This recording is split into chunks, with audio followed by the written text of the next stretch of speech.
Everything we saw tonight, representing billions of dollars of research and development, would be absolutely worthless if it weren't for one most critical component: the individual soldier. The young boy or girl who at age 18 take on breathtaking responsibility of stopping a Shihab missile from inheriting thousands of innocent Israeli citizens. The combat soldiers who day in and day out put his life on the line to patrol and protect the borders of Israel. Those young soldiers that we heard from in Israel and the soldiers that are with us here tonight represent, as Prime Minister Netanyahu said so well, the Jewish capacity to defend ourselves. Sadly, that capacity comes at a very high price, and never more so than when it includes the life of a precious young soldier. Tonight we are deeply honored to have with us the remarkable mother of not one, but two such young soldiers. Ladies and gentlemen, Miriam Peretz.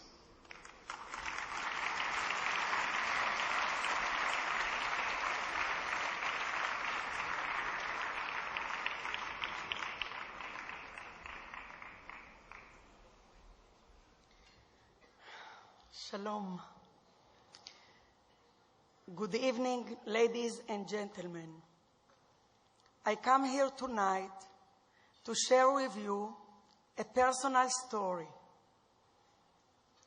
of darkness and light, of faith and hope, of sorrow and joy. This story does not belong to me alone. It is the story of the people of Israel.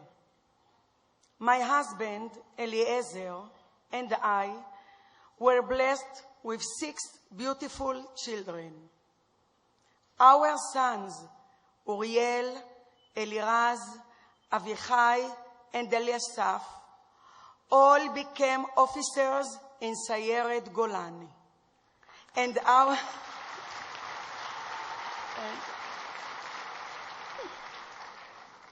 our daughters, Hadass and Batel, married Golani combat soldiers.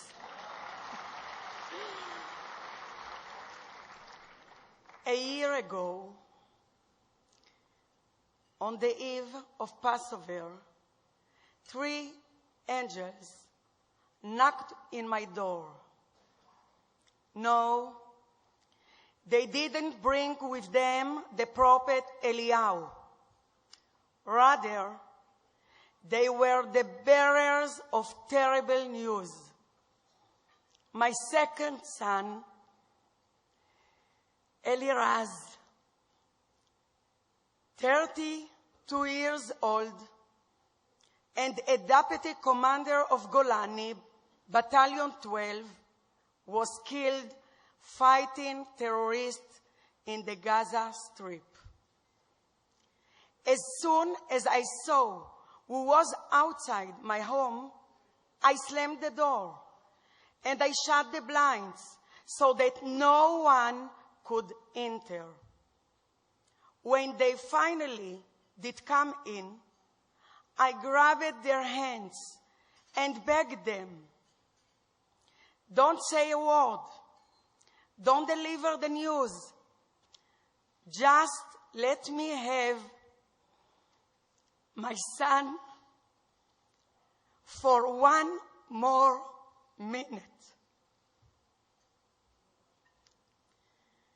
This is a mistake, I explained, for I had already paid the ultimate price for our country's survival 12 years ago. Uriel, my beloved firstborn, a lieutenant in Sayeret Golani, was killed in the battle in Lebanon at the tender age of 22. And as if that was not enough, my dear husband Eliezer, unable to bear the loss, died 5 years ago of a broken heart. And so, it was Erev Pesach. We were gathered for the Seder without Eliezer, without Uriel, and now without Eliraz. We cried as we read from the Haggadah, Bechol dor vador omdim alenu lechalotenu. In every generation, they rise up to destroy us. In Uriel's generation, it was Hezbollah. In Eliraz's was Hamas. Every generation has its enemies, and every generation has its heroes. Uriel and Eliraz were as close in life as they are now in death. They were both sensitive, modest, and observant. They were content with life and thankful to God for what they had. They didn't crave combat or wish for war. But when called on to defend their people, they didn't hesitate. They simply said, Ima, it's our turn. They were always first in line, always leading the way to do what needed to be done. After Uriel was killed, Eliraz and his younger brothers, Avichai and Eliasaph, were exempt from combat service. But they perceived combat service as a mitzvah, a divine calling. As their mother, I had to sign special papers allowing them to become fighters.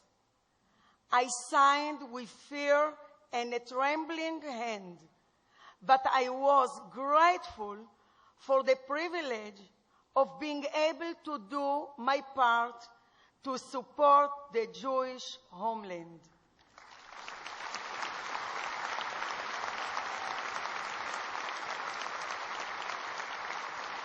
Thank you. You see, unlike my sons, I was not lucky enough to have been born in Israel. I was born in Morocco.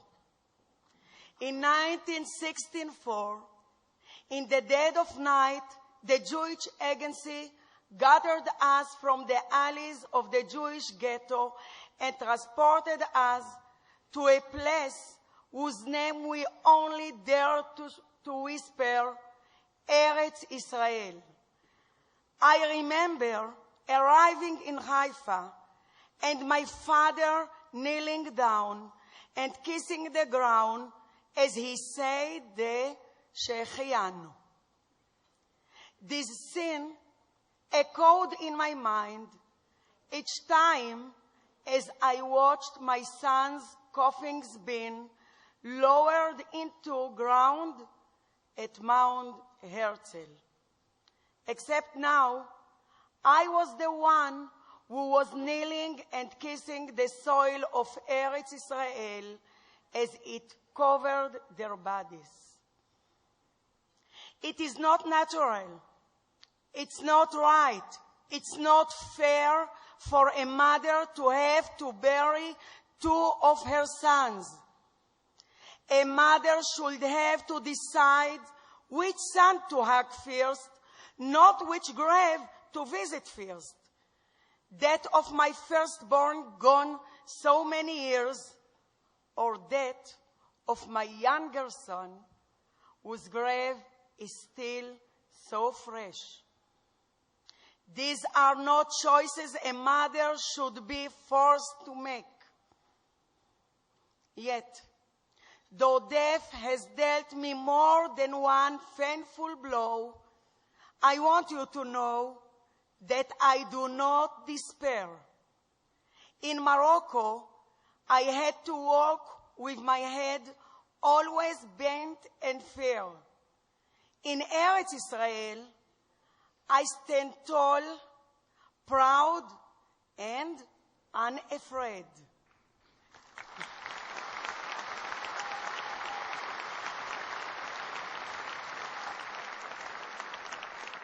I pray to God to give me strength and to allow me to see my grandchildren grow up so that I can tell them, as I tell you now, about their noble father, Eliraz, and their wonderful uncle, Uriel, and about all the brave fighters who defend our special nation.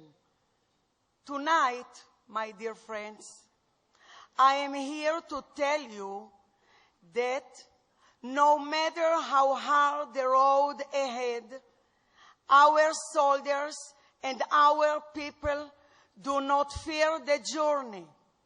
In the names of my fallen sons, I pledge you that Am Israel Chai, the people